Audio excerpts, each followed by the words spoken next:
What's up, internet? Soul Control here, back at you with another video. You can Twitch me at Soul Control 1, TikTok me at Soul Control 1, and please check out Gaming Kaiju. And yo, we're gonna continue this roll on Shoulder the Burden, Babysitter, and Borrowed Time with Windows. Now, like I said, Shoulder the Burden, you can take away a hook. Borrowed Time, you can give a person borrowed time 10 extra seconds, and then with Babysitter, they'll be able to get that extra haste, away from the killer, right? And so that's what you want, because the thing is when you play with maybe a 2-man, 3-man Swift, they're going to communicate to the other team like, hey, dude got borrowed time and Babysitter and Shoulder Burden. Should they check? They will know that first start of the match if they should check. But from what I found out, that Survivor really don't check to see what person's out there. The other reason too you want to run this build is because you get a value out of it. So, you know, even with borrowed time, you get value out of it. Why? Because that's, you know, 20 seconds on the killer.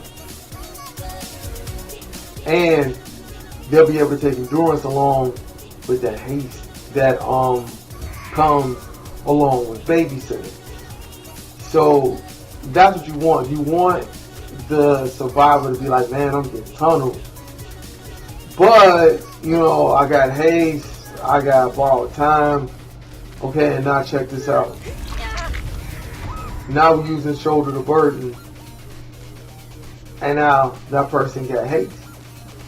Now I'm exposed and I'm subjected to get down eventually, but because they're on the other side of the map, they're like, you know, hey, I can't catch this person. So really, that haste, not that haste, but that exposed for an instant down, they won't be able to capitalize on that.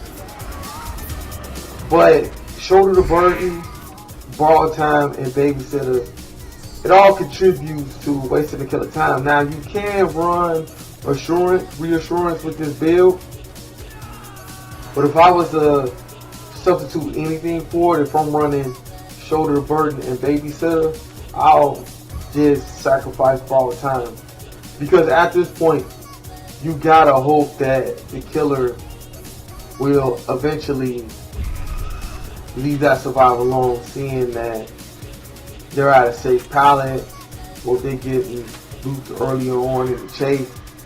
You may think they will want to leave that individual to go at the exposure, but so now if you look at it, unfortunately that Survivor went down, but because of the build that I ran that contributed to it, we're able to get it down to 3 gens, possible 2.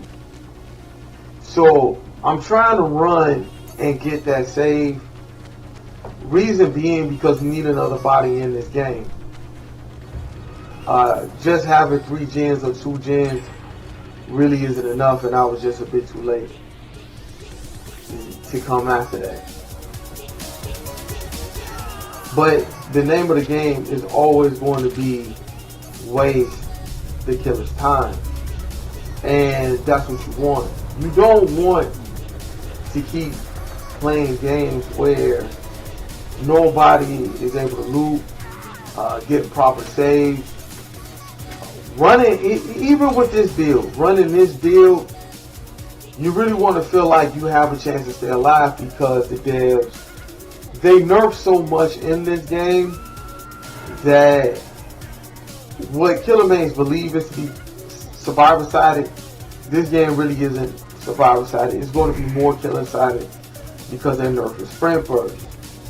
And so my whole point saying that you want to try to get as much value out of a build and surround that main build.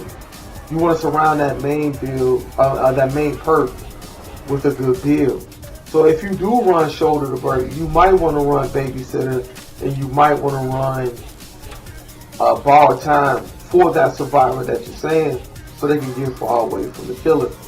But if you run Shoulder the Burden, should you be down, Boil Over is good, and Unbreakable is good, just in case they don't pick you up.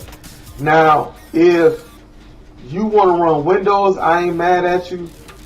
But if you want to run dead hard with this build, really not mad at you for that, because that's what you want. You want to be able to still have second chance points yourself. So if you look at your left side, man, Jens is cooking. It may get done to the point where the both of us escape, but it just might not happen. Reason being is because, hey, this is end game. I'm subjected to get caught, and I'm subjected to get hooked for the second time. Should the Kitsune is able to perhaps pull out a miracle, this can end up being a draw. Now, against Artist, Artist is really one of the most difficult killer there is, because she's so anti-projectile, and she's just really able to trick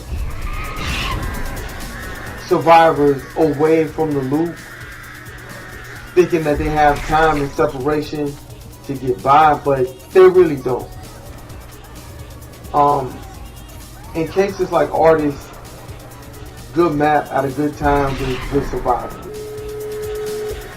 I know for sure that there are content creators who can loop an Artist for quite some time, but if you really think about it, Artist is a really tough killer to go up against. But if you're able to waste the killer's time using builds such as these, you can be able to get out of that jam along with the other survivors.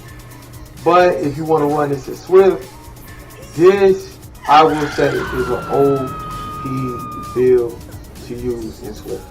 Alright everybody, I hope you liked the video and the gameplay. Love you guys. Peace.